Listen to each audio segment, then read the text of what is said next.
What's going on, everybody? Welcome back to College Football Talk with Peter Burtonette, and in today's video, I'm going to be taking a look at the recently released ACC games to watch next year. The Atlantic Coast Conference released the full list and order of games scheduled next year, non-conference and conference. In this video, I'm just going to be taking a look at the conference games, kind of the top 5 that I'm most looking forward to, with 3 new teams joining the conference. I'll have a similar video coming out soon on the Big 10, Big 12, and SEC.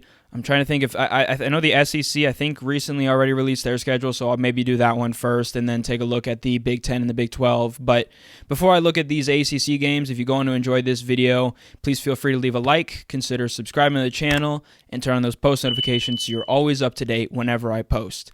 But let's dive into these matchups. And starting out this top 5, this is more a group of games, but it is what I like to call the first. It is the first games in the conference for California, for Stanford, and for SMU.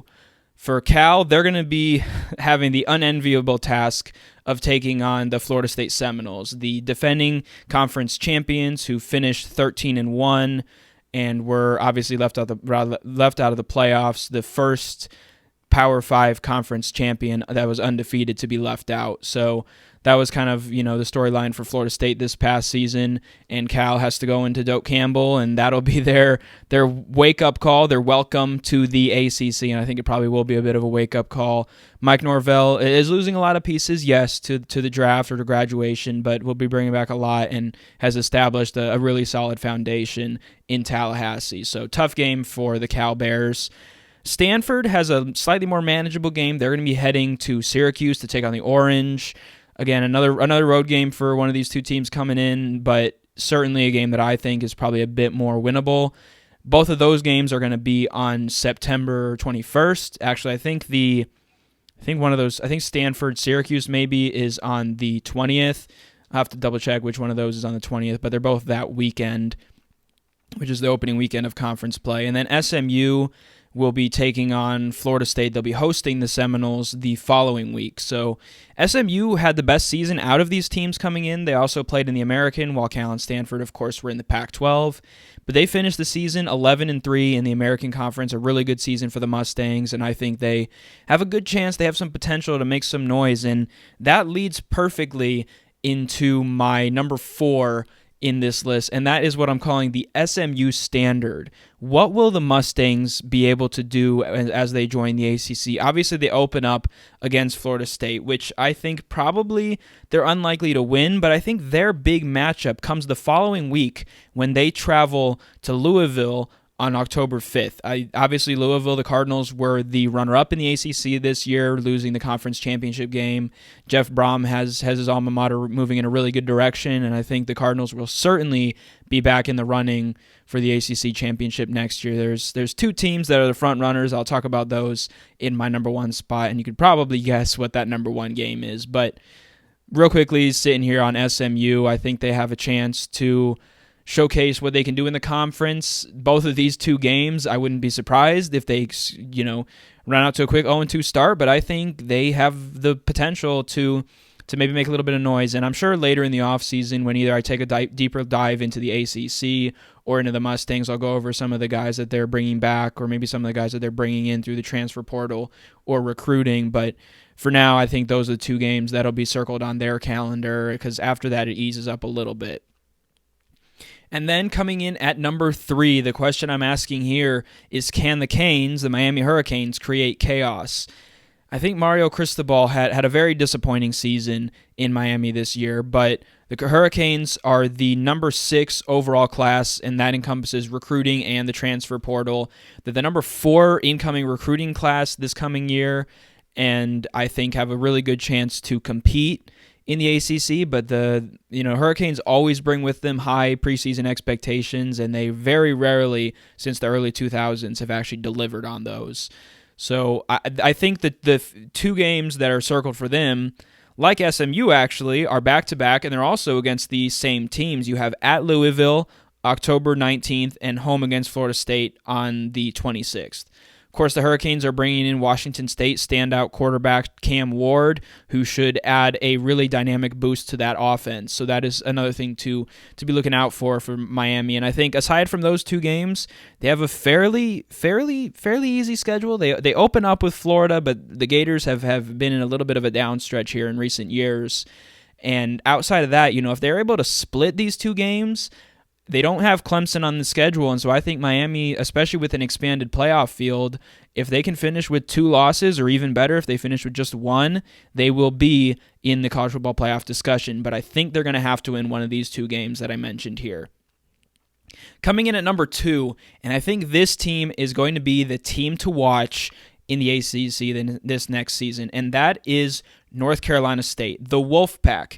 They're losing a few key pieces on defense, including linebacker, I think an All-American, Peyton Wilson, who's a phenomenal linebacker for the Wolfpack. But they're bringing in, graduate transfer quarterback Grayson McCall from Coastal Carolina and wide receiver Johnny Rogers from Ohio State, who should add a boost to their offense. And perhaps even more importantly than that, the Wolfpack finished the 2023 season 9-4, but they were also 5-1 in their last 6 games. So Dave Doran's bunch, his pack, appropriately so, are carrying a bunch of momentum into the 2024 season.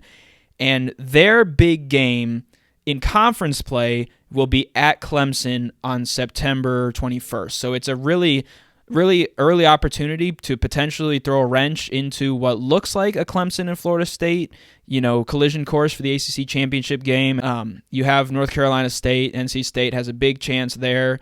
Their game outside of conference play that they'll also probably need to win, especially if they say they lose to Clemson, they're going to want to have this win in their back pocket earlier, and that's against Tennessee in Charlotte in week 2.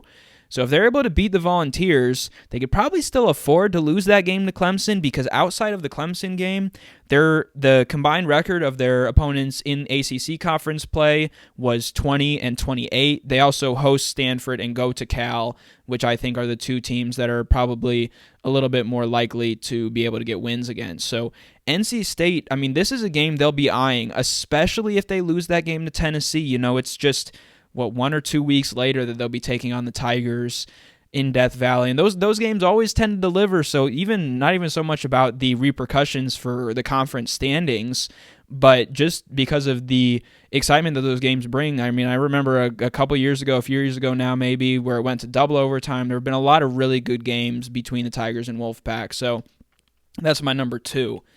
And then an honorable mention, and there are, of course, so many other games that you could look at. There's a team like a Virginia Tech, any of their games. They're, made strides late in the season. But it's obviously the big game. Cal-Stanford is going to be November 23rd. Those 2 teams facing off for the first time as ACC opponents is just kind of another game that I'm looking forward to. It'll feel like watching a Pac-12 game, really, seeing those 2 teams go against each other with all the history, the band coming onto the field. But that'll be their first matchup as ACC opponents. So finally, we come down to the big matchup, and this is probably something, again, that I'll really take a deeper dive into later into this offseason, looking at each of these 2 teams. I'm sure I'll take a real big picture look at both teams individually, but that is Clemson at Florida State on October 5th. The 2 premier powers in the conference will be going at it, and this is a game where both can probably, again, because of the expanded field, is probably a game that they both can afford to lose. But if either one of those teams slips up, NC State against Clemson or Florida State against, potentially against Miami or something like that, it's certainly, this is the big matchup of the season. It's the best matchup. This past season was an exciting game that was decided late, and so this is the one to keep an eye on in the ACC. But that's it for this video. Again, later, probably in this week or in the next couple weeks, I'll be taking a look at the games that I'm keeping an eye out on in the SEC, the Big Ten, and the Big 12. But if you've enjoyed, thank you so much for taking the time to watch this video. Again, would really help me out if you want to leave a like and subscribe to the channel. But that is it for this episode of College Football Talk. I'm your host, Peter Burtnett, signing out. Peace.